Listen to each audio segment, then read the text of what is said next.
తెలంగాణ తొలి ముఖ్యమంత్రి, భారత రాష్ట్ర సమితి అధ్యక్షులు, తెలంగాణ జాతిపిత అయినటువంటి పెద్దలు గౌరవనీయులు, ఈ రాష్ట్రానికి తండ్రి సమానులైనటువంటి పెద్దలు గౌరవనీయులు కేసీఆర్ గారిని పట్టుకుని తెలంగాణ ముఖ్యమంత్రి రేవంత్ రెడ్డి గారు, నువ్వు ఎంత చిల్లర భాష మాట్లాడుతా ఉన్నావు, ఎంత దిగజారుడు భాష మాట్లాడుతా ఉన్నావు, స్ట్రెచర్ అయిపోయింది, ఇప్పుడు మార్చులకే వెళ్తావని చెప్పేసి మాట్లాడతావు.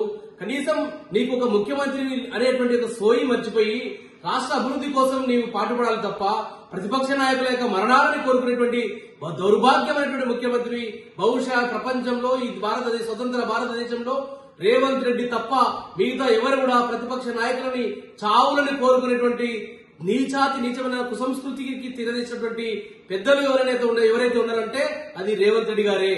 రేవంత్ రెడ్డి గారు, నీకు మరణం తప్పదు, నీ కుటుంబ సభ్యులకు మరణం తప్పదు, ఈ భూమి మీద పుట్టిన వారికి ప్రతి ఒక్కరు కూడా మరణం తప్పదు. కానీ రాజకీయంగా ఎదుర్కోవాలి గాని ప్రతిపక్ష నాయకులని మార్చుడికి వెళ్తారని ఇక్కడ ఏదైతే దిగజారుడు భాష మాట్లాడుతా ఉన్నావో దాన్ని బీఆర్ఎస్ పార్టీగా తీవ్రంగా ఖండిస్తా ఉన్నా. నేను విజయ్ కుమార్ గా నువ్వు తక్షణమే కేసీఆర్ గారికి, తెలంగాణ జాతిపిత, తెలంగాణ రాష్ట్రాన్ని సాధించిన నాయకుడికి తక్షణమే క్షమాపణ చెప్పి ముక్కు నేలకు రాయాలని ఈ సందర్భంగా నేను డిమాండ్ చేస్తా ఉన్నా. లేని పక్షంలో ఖచ్చితంగా రేవంత్ రెడ్డి గారి మీద ఖచ్చితంగా చట్టపరమైన చర్యలు తీసుకోవాల్సి వస్తుంది. నీవు చట్టానికి లోబడి మాట్లాడాలి తప్ప నీవే ఒక రాష్ట్రాన్ని నడిపించాలంటే ఒక పెద్ద మనిషివే ఈ రకమైన దిగజారుడు భాష మాట్లాడితే మార్చుడికి వెళ్తా అంటే ఏంది? హత్యకి మీరు ప్రణాళిక పూనుకున్నారా? మీరు ఇవాళ కాంగ్రెస్ ప్రభుత్వం ఇవాళ సోనియా గాంధీ, రాహుల్ గాంధీ గారు సమాధానం చెప్పాలి దీనికి.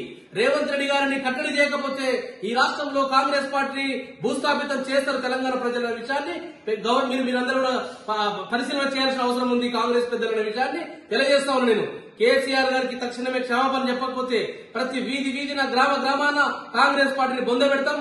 రేవంత్ రెడ్డి యొక్క నీకు నిజంగా చెప్తున్నా, నీవు నీ భాషని మార్చుకోకపోతే ఖచ్చితంగా పెద్ద ఎత్తునకి బుద్ధి చెప్పడానికి కోసం మేమందరం కూడా కంకణం కట్టుకుని మేము ముందుకు వెళ్తామనే విషయాన్ని తెలియజేస్తా ఉన్నా. ఈ రాష్ట్రానికి మీరు ఇచ్చినటువంటి హామీల మీద దృష్టి పెట్టండి. మీరు ఇచ్చినటువంటి ఏదైతే అడ్డగోలు 6 గ్యారెంటీలు ఇచ్చారో, 13 అంశాలు ఇచ్చారో, 420 హామీలు ఏదైతే ఇచ్చి 420 రోజులు పూర్తయింది.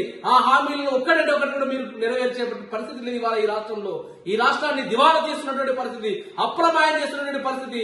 సంవత్సరం నర కూడా కాలేదు, ఇప్పటికే దాదాపు 1,60,000 కోట్ల రూపాయలు అప్పులు చేసి ఈ రాష్ట్రాన్ని లూటీలు చేసి ఈ రోజు 20% కమిషన్లతో ఈ రోజు రాష్ట్ర ప్రభుత్వం నడుపుతున్నటువంటి ఒక ముఖ్యమంత్రి ఎవరైనా ఈ దేశంలో ఉన్నారంటే ఇది నీకే తగ్గుతుంది. రేవంత్ రెడ్డి గారు, నీ సమస్యలను నీవు చేసిన తప్పుల మీద మా పార్టీ నిలదీస్తే ప్రతిపక్ష నాయకులు పట్టుకొని తెలంగాణ రాష్ట్రాన్ని సాధించినటువంటి గొప్ప నాయకులు పట్టుకొని మార్చులకు వెళ్తారని చెప్పేసి మాట్లాడతారు. సిగ్గులేని రేవంత్ రెడ్డి, తక్షణమే క్షమాపణ చెప్పాలి. లేకపోతే రేవంత్ రెడ్డి నీ నాలుక చీరుస్తామని చెప్పి ఈ సందర్భంగా నీకు హెచ్చరిక చేస్తా ఉన్నాను. ఈ సందర్భంగా